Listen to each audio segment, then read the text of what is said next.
Welcome to the latest series of the FODcast, where we bring you the latest insights into the future of digital commerce. In Season 6, we continue to interview some of the most respected professionals in the industry as we broaden the topics to cover what it takes to build a business within e-commerce, navigating through business change, as well as the future of technology within digital commerce. As we continue our journey to have one of the best podcasts within commerce, we ask you to like and share within your network if you enjoy our content. Welcome to another edition of the FOD. And on today's edition, I have joining me Simon Lascelles. Am I saying that properly? It's close enough, thanks. Close enough. What's the correct definition or pronunciation? What part of the world you're from? Lascelles or Lascelles, either, but the answer to many things. Imagine you get quite a few different variations. Yes, so don't get hung up on it at all.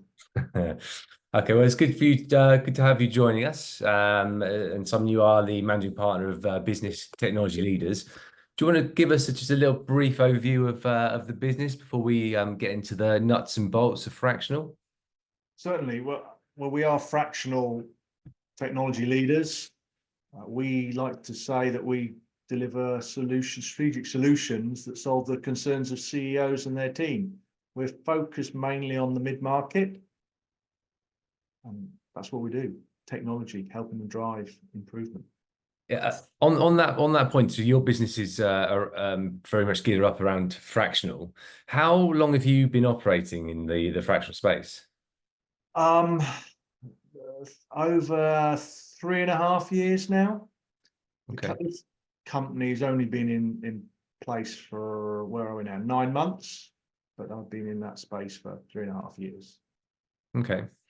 And from my perspective, the Fractional piece has only really come to light for me over the last 18 months. But as I've been doing more and more of these podcasts, it's clear that it's been around a lot longer.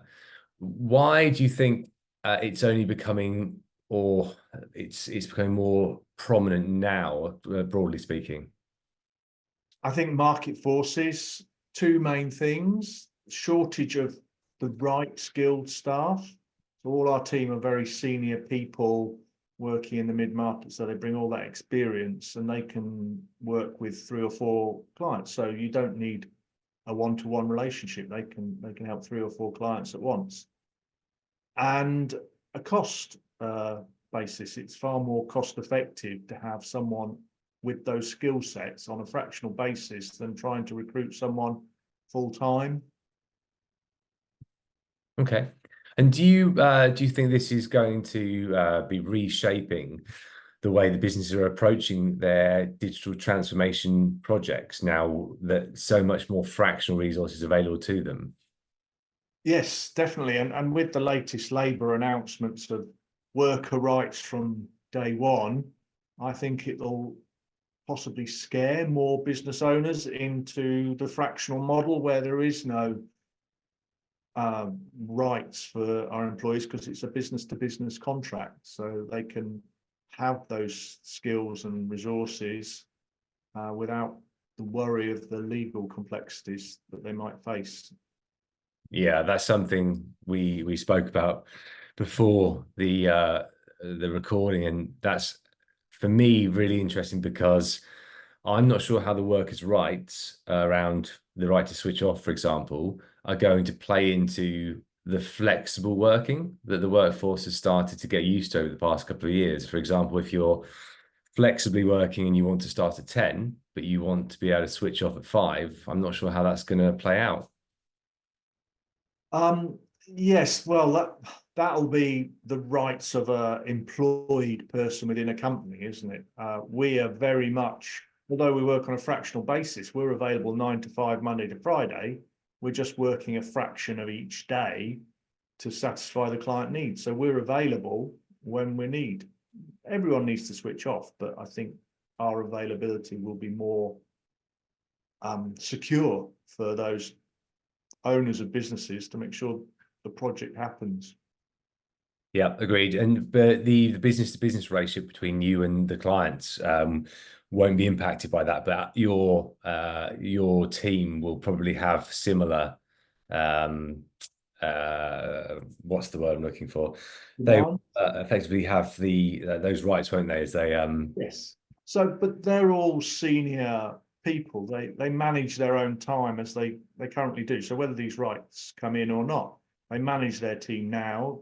They manage their time, and they have a great work-life balance. So they're old enough, wise enough, and mature enough to be able to juggle everything. Yeah.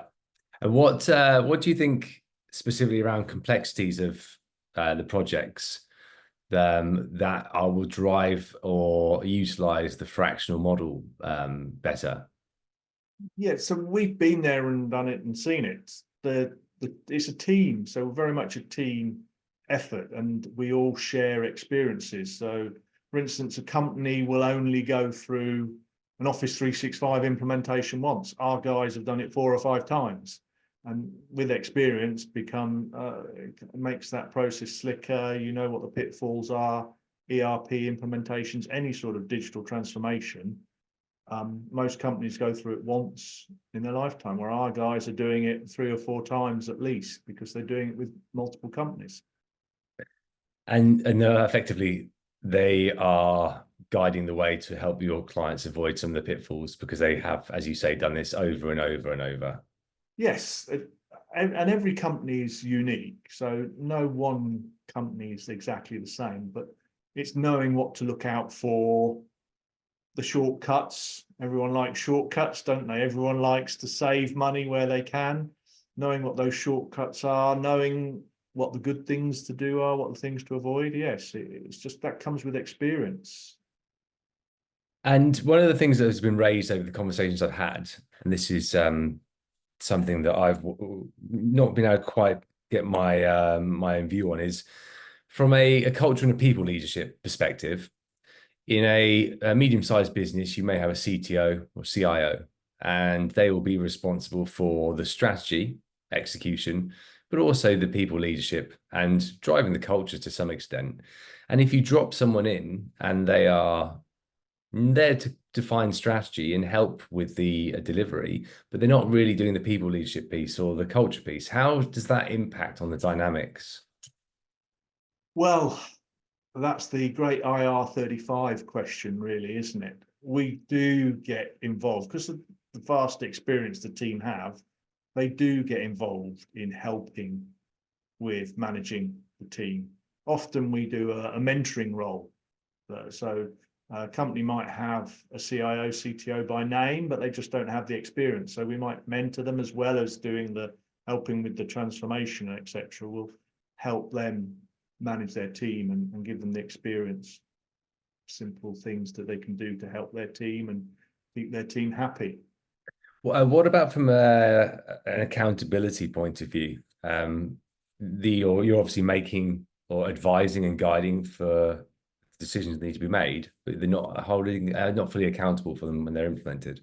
Well, traditionally that would be a consultant would say that they're not accountable for, but we pride ourselves on we are accountable for what we do. We're happy to hold our feet to the fire, as they say, and be accountable for the decisions we make. We're not just coming in, giving advice and then walking out the door. We get invested in the company, emotionally invested with the company, and help them grow. We become part of the team, so we don't feel as an external resource, and the company doesn't see us eventually as an external resource. They see us as part of the team. And does that lead to extended engagements with your clients?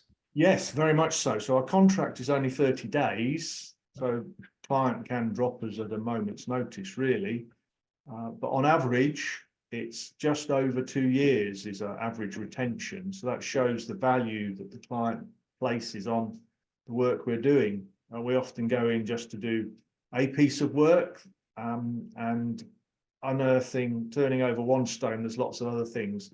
Client sees the value we're bringing and asks us to not just fix the initial thing, but fix the other things that helps their business grow and flourish.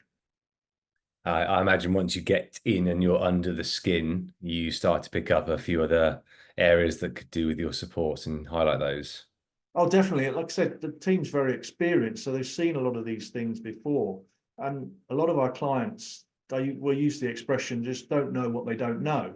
So there's things that we have seen and done, and we can say, well, have you thought about doing this? Have you thought about doing that? We provide product advice. So I was talking to one company the other day, and they hadn't even thought about delivering their product in this certain way. So yeah, it's not just the technical matters that we help with. Okay.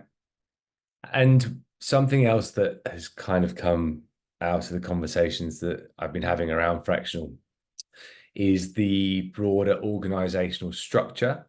So we are, and I have been talking mainly about technology, so CIO, CTO, but there seems to be more happening from a fractional point of view with CFO, CMO, CDO, so across the varying different functions within a medium-sized enterprise. Is that something you guys see as well?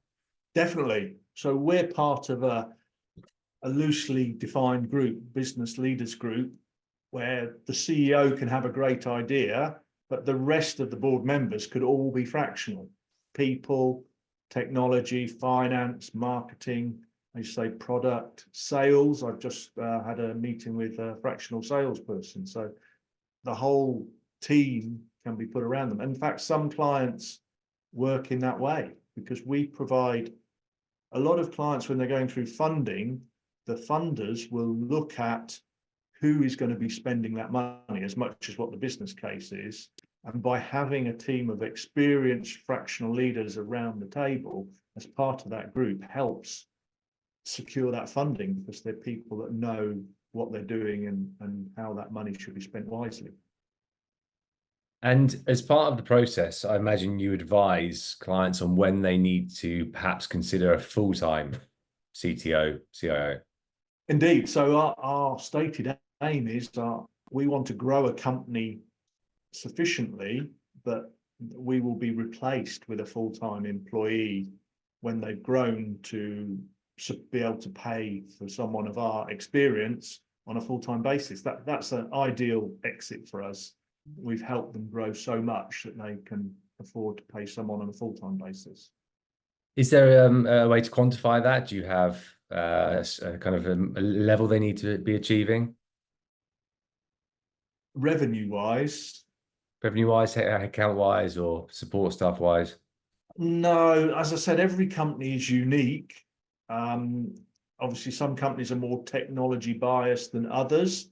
So that point where a full-time employee might for replacing us might come sooner than with others where they're more other type service or logistics based or something where technology is playing a supporting role.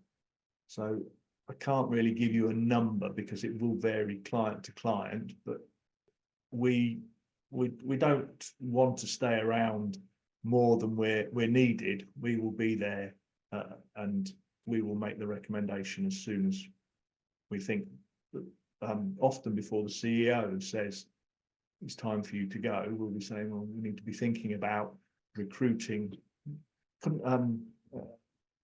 planning for our eventual leaving of the company, as it were.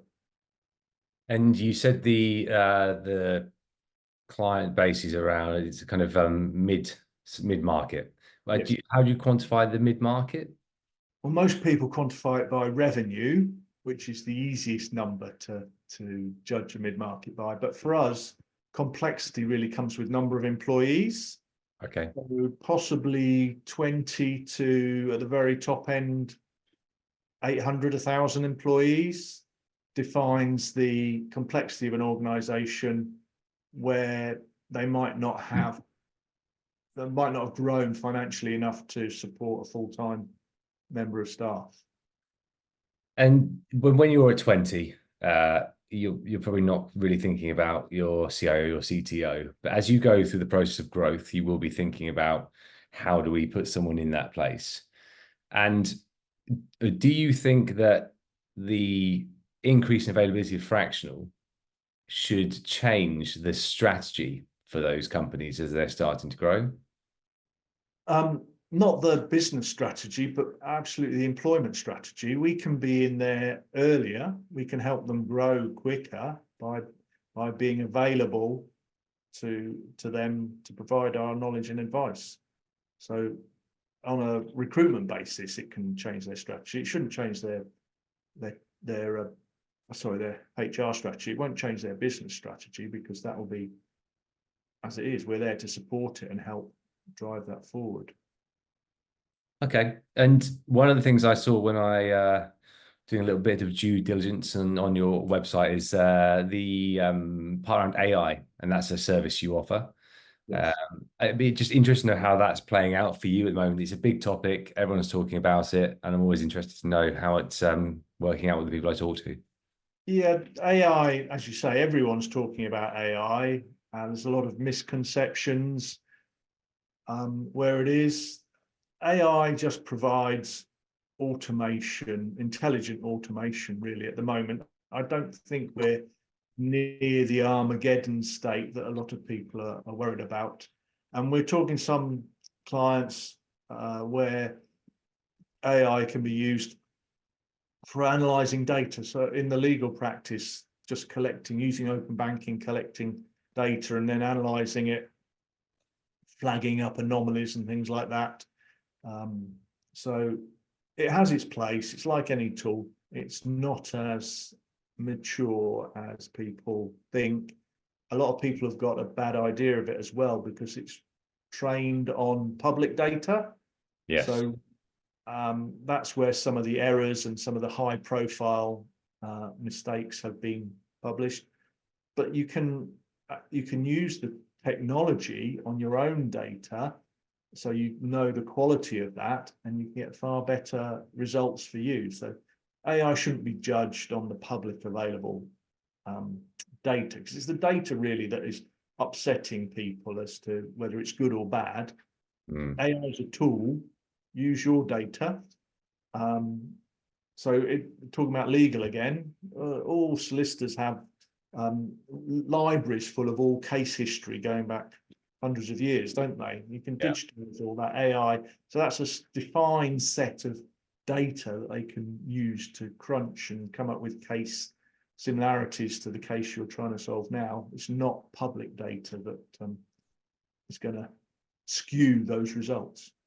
Yes, although there have been a few cases of AI, ChatGPT, particularly managing to get behind the blocked content, behind the paywalls, and been pulling data from, I think, the New York Times, I read, which was rather frustrating for them.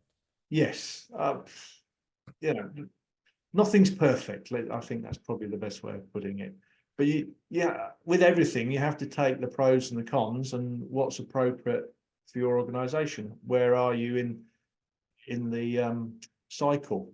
With AI, you've got someone that can be doing the job 24 hours a day, 7 days a week. They don't take holidays. So it's very good for those mid-level management, number crunching sort of activities, where a lot of companies are struggling to find people to fill those roles as well. So it can be more productive. The human element cannot be removed from it at the moment. It can just help them do a lot of the mundane, boring crunching stuff, and let them, humans, as we do, interpret that data and make a good analysis of it. Yeah, absolutely. We've talked about the positives of fractional, the use of fractional, particularly for small businesses trying to grow and being able to scale quicker through having access to the experience whilst not having to pay for someone full time. What are the challenges, if any, from your perspective, of the fractional model? Well, the challenges are in the client's view, I don't think they appreciate the benefits. That's the challenge, is educating them that this resource exists. That a lot of people have a historical bias, that they want someone that they can see, touch, and they will be in the office. They feel if they're not in the office Monday to Friday, 9 to 5, even with remote working that we have now, or they're not permanently assigned to them, that they're not getting maximum value out of them. And that's why we talk to clients about, actually, we do work for you 9 to 5, Monday to Friday. We're doing other things as well during that time, and we can multitask. So that's the biggest challenge, is opening people's eyes to the benefits, I think. And has that changed? Because you said it's 3.5 years working at the moment within this, and the last 2 years we've had a massive shift to accepting that people aren't in all the time in the office. Yeah, well, we still go into their offices. We still have face-to-face meetings. Yeah, has it changed? Yes. You just look at the market. There's an explosion of fractional, not just technology, as I said, sales, marketing, finance, as you alluded to. There's an explosion of those sort of people. I think it fits with people's lifestyle expectations, and it fits with the budget of what the client is willing to pay to access that skill set as well. So, yeah, it has changed. It's becoming more prevalent, more accessible, more competition. It's more of us around, which is fine. Breeds excellence, doesn't it? Yeah, absolutely.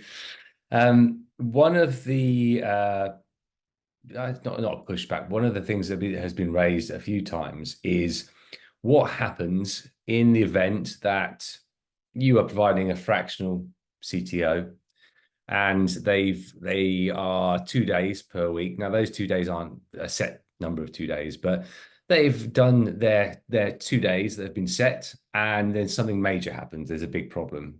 I think clients worry, am I going to pay more? Is that person going to be available? Are they going to be on site with the client? What do I do? So the guys, as I keep coming back to, they're professional. They get the job done, and it's just a number really at the end of the month. So we talk about days a week, but it's actually a monthly retained fee. They get the job done. And we've had circumstances where we've had clients where they've had a cyber attack, for instance, and it's all hands to the pump to fix that. Well, it's just in our interests to help the client. As I alluded to earlier, the guys feel invested in the business. We're not an external resource, or we don't see ourselves that. The whole management team are pulling together to come through this, and we're just part of that. The extra hours go in. Okay, there's a conversation at the end of the month. Often there isn't an increase in price, but there's a discussion. Sometimes the clients feel so grateful of the extra work that they do pay a bonus for that month or something. But we're not billing by the hour or by the day. So it's a case of getting the job done, and whatever happens, we stump up and talk about it later if need be. Yeah. So work on fixing the issue and then discuss it later. Well, it's important the company keeps operating for all our sake, isn't it? So yes, we get them working. I can assure you that the guys do not clock watch. They're not saying, "Oh, well, I've done my 2 days this week," because they know next week it might be easier. There might be less to do. And that, in fact, they do. So they take holidays. They compress the time and do the work. So I said they manage their time, so they can take a day here, a day there, or a week here, a week there, and the client still gets all the service they need. They've managed their time to do it outside of their holiday period. Okay, which is what the client needs, right? And that probably plays into, again, why you're getting the extended time with the client rather than just a short period of contract engagement. Yeah, I'd like to think so. Yeah, we're flexible to what the client needs. That's the important thing. Yeah, agreed. So the last question I have is this, in your view, the new normal? Or is this something you think which will come and go with respect to the use of fractional within these businesses as they grow? Well, as we're running a fractional business, I hope it doesn't go. So obviously I have a vested interest in answering that question. But seriously, we're just seeing, as I talked about earlier, labour changes, employment changes are just going to drive more people to the fractional model, I believe. And as companies become more aware of what is available, I think it'll just grow, because they now know, whereas before weren't fully aware of what was available and the excellent work that could happen through it. As more people become more aware, it will just grow and grow. At least I hope. All the market analysis says it's a growing market and getting bigger, doesn't it? All the ones I've read anyway. But like I say, I've invested interest. Everything that I've seen suggests that. And as I said, this is relatively a new thing for me. But as I've spoken to more and more people, I've realized just how prevalent it is. And I can't see a reason why, as an SME, if you're in that lower employee size, where you wouldn't want to make use of someone who's already done this, particularly the caliber of some of the people that I've seen on your LinkedIn with the business and I've spoken to. They've got so much experience, and to get that level of experience into your business when you're 15 size, you just wouldn't be able to afford it. So it's kind of a bit of a game changer. Well, we like to think so. Like I say, we're taking that big corporate experience, applying it to the mid-market, and it's just lovely working with our clients, because with big companies there's a lot of politics, and with the little companies it's just, or the medium-sized companies, just get the job done. They value our experience. We have seen it, been there, experienced it, got the grey hairs, so we can give an honest opinion. And actually, another thing that we haven't really touched on is the fact that we are fractional and we have 2 or 3 simultaneous, each of our associates has 2 or 3 simultaneous clients.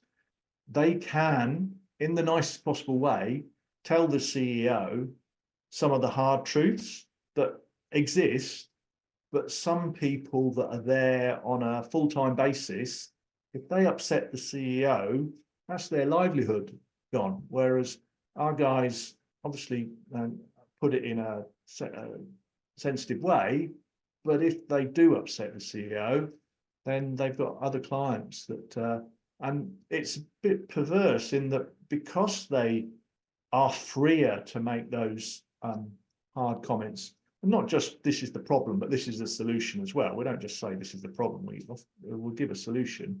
But because they are freer to make those comments, they're more valued. That adds to the retention time that we have with clients, because the CEOs value that even more, that they get an honest sort of shoulder to cry on, or ear to chew, as it were, outside of their normal team. So yes, it adds to the whole experience.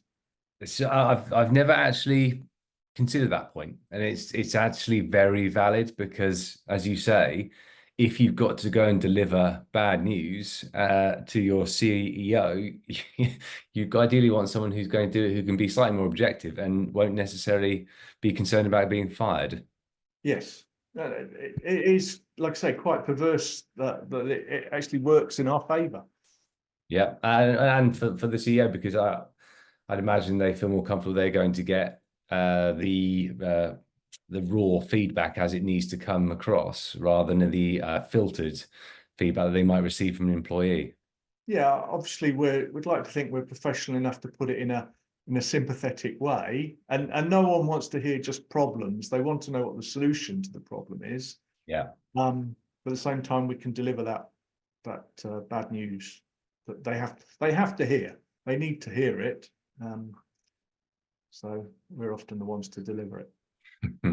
Yeah, they do. Absolutely. They're going to find out at some point, right? Yeah. Yeah. Lovely. Well, thank you very much for joining me today on the FOD. I think I've actually managed to keep it within the timescales that were agreed. So I've done okay there. Yeah, thanks very much. I obviously didn't waffle too much, did I? No, it's absolutely perfect. Very interesting and very insightful. Thank you very much. No, thanks. I'll speak to you soon, Tim. Thanks, Simon.